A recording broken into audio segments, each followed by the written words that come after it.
সুন্দর লাগছে দেখো, একদম দোকানের মতো যে ফ্রুটি হয় সেই ফ্রুটির মতো লাগছে দেখো।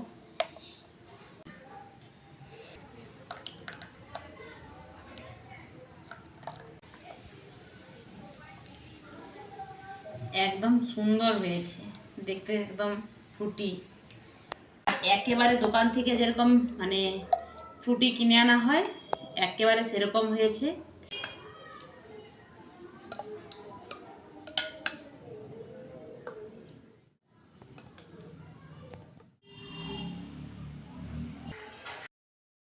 নমস্কার বন্ধুরা, অন্বেষা ভ্যারাইটি ভিডিওতে আবার একটি নতুন পর্বে স্বাগত জানাচ্ছি।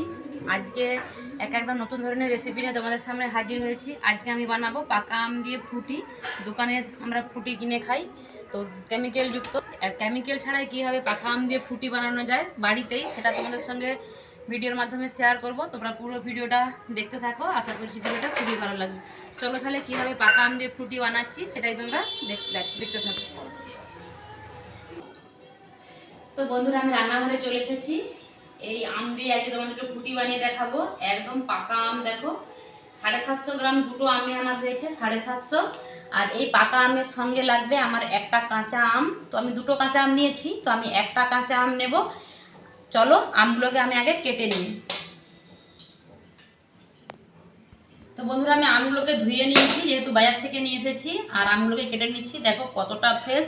আর বাড়িতেই যদি এইভাবে ফ্রুটি বানিয়ে সংরক্ষণ করে রাখা হয়, যখন খেতে মন চাইবে তখন খাওয়া হয়, অনেকটাই ভালো হয়। কারণ স্বাস্থ্যের পক্ষে কোনো রকম কেমিক্যাল না দিয়েই বানানো হবে, ছোট থেকে বড় সবার জন্যই খুবই ভালো। তো আমটা আমি সুন্দর করে ছিলে নিচ্ছি। আমটা ছাড়ানো হয়ে গেছে, এবার আমি ছোট ছোট করে আমটাকে কেটে নেব। প্রথমে আমি দুদিক থেকে পাশিটাকে বের করে নিচ্ছি। তোমরা চাইলে যে কোনো আম নিতে পারো, যে মিষ্টি নিতে হবে এমন কোনো নয়, টক যা খুশি পাকা আম হলেই হবে।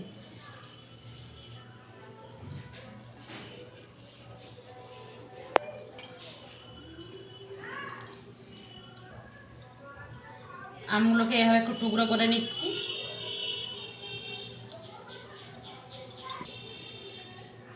দেখো এরকম করে আমগুলোকে কেটে নিয়েছি, আর সব আমগুলোকে কেটে নেবো এরকম একই রকমভাবে। বন্ধুরা, আমি পাকা আমটাকে কেটে নিয়েছি। আর দেখো কাঁচা আম যেটা নিয়েছিলাম সেটাও একটু একটু পাকতে লেগে গেছে, কিন্তু এটা ভীষণ টক। তো এটাও কেটে নিয়েছি আমি। আর নিয়েছি 1 বাটি চিনি। আর আমার কিছুই লাগবে না। এবার এই বাকি প্রসেসটা তোমাদেরকে দেখাবো, চলো। এবার যেটা করতে হবে বন্ধুরা, এই আমগুলোকে সেদ্ধ করে নেব। আর পাকা আম সেদ্ধ করতে বেশি সময় যাবে না। তো পাকা আমগুলোকে আমি কড়াইয়ের মধ্যে দিয়ে দিলাম, আর এর সাথে কাঁচা আমগুলোও দিয়ে দিলাম। আর এখানে মেজারমেন্ট করে জল দিতে হবে। তো প্রথমে আমি 1 বাটি জল দিয়ে দিলাম, আবারও 1 বাটি জল দিয়ে দিচ্ছি। এবার আমি অল্প পরিমাণে লবণ দিলাম। লবণ কিন্তু একবারেই সামান্য দিতে হবে, তো লবণ সামান্য দিয়ে দিলাম। এবার আমি ঢাকনা দিয়ে ঢেকে দিলাম, আমগুলোকে সেদ্ধ করে নেব। আমটা সেদ্ধ হয়ে গেছে, দেখো গ্যাসের ফ্লেম বন্ধ করে দিয়েছি।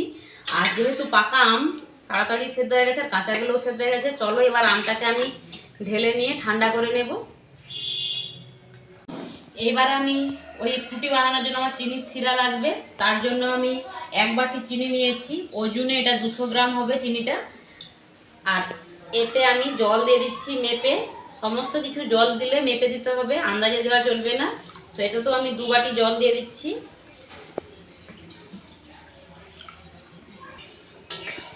এইভাবে আমি নাড়াচাড়া করে একটা আমি চিনি শিরা তৈরি করে নেব। চিনির শিরাটা আমার রেডি হয়ে গেছে, দেখো চিনিটা গলে গেছে আর একটু লালচে টাইপের কালার হয়ে গেছে। এইবার আমি গ্যাসের ফ্লেম বন্ধ করে দেব। বন্ধ করে দিয়ে চিনির শিরাটাকেও ঠান্ডা করে নেব।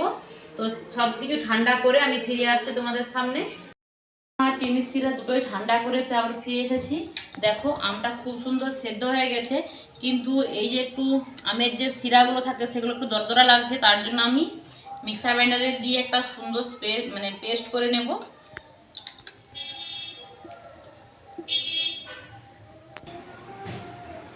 আমটাকে আমি একটু মিক্সার গ্রাইন্ডারে ঘুরিয়ে নিয়েছি। একটা ছাঁকুনি নিয়েছি, যদি দানা দানা থেকে যায় এই ছাঁকুনির সাহায্যে ছেঁকে নিলে দানাগুলো ফাঁকা হয়ে যাবে। এইভাবে ছেঁকে নিচ্ছি, দেখো।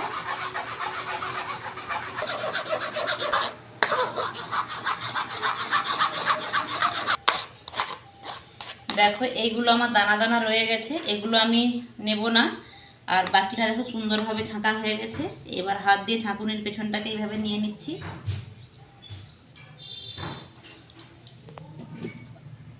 এবারে চিনির শিরাটা বানিয়ে রেখেছিলাম, সেই চিনির শিরাটাকে এর মধ্যে দিয়ে দিচ্ছি।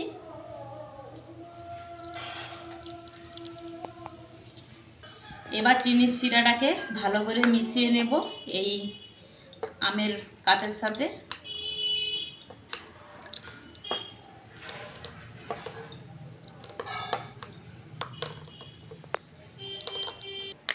সুন্দর করে চিনির শিরার সাথে মিশিয়ে নিয়েছি আমের কাতটা। আর কতটা সুন্দর লাগছে দেখো, একদম দোকানের মতো যে ফ্রুটি হয় সেই ফ্রুটির মতো লাগছে। দেখো ফ্রুটি কেনা হয় একদম সেই রকম।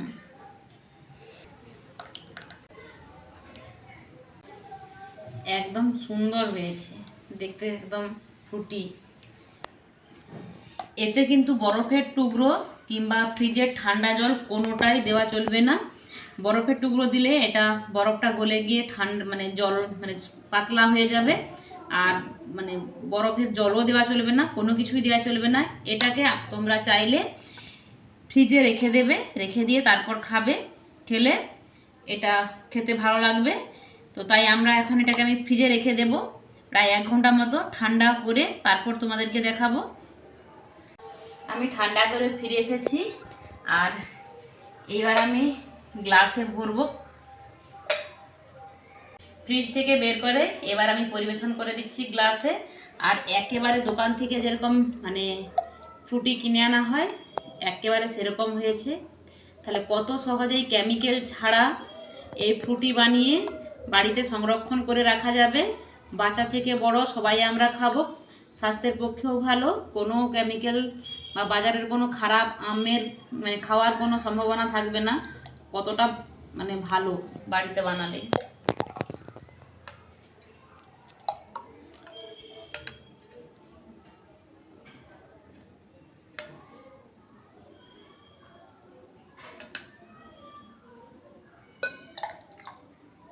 করে নিচ্ছি আর দেখতে কতটা সুন্দর লাগছে শুধু দেখো।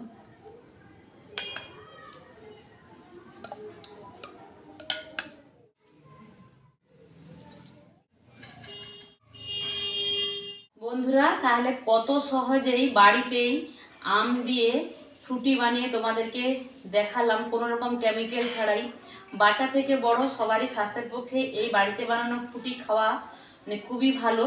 তো আমার এই ফ্রুটি বানানোর রেসিপিটা তোমাদের কাছে কেমন লেগেছে অবশ্যই কমেন্ট বক্সে জানিও। আর ভিডিওটা যদি আমার ভালো লাগে, নতুন বন্ধু আজকের পর্বে থাকলে চ্যানেলটা সাবস্ক্রাইব করার অনুরোধ রইল। তো চলো তাহলে ভিডিওটা আজকে এখানেই শেষ করছি। সবাই ভালো থেকো, সুস্থ থেকো, আর আমার এই ফ্রুটি রেসিপিটা অবশ্যই ট্রাই করো। তো আজকে এখানে বিদায় নিচ্ছি, টাটা।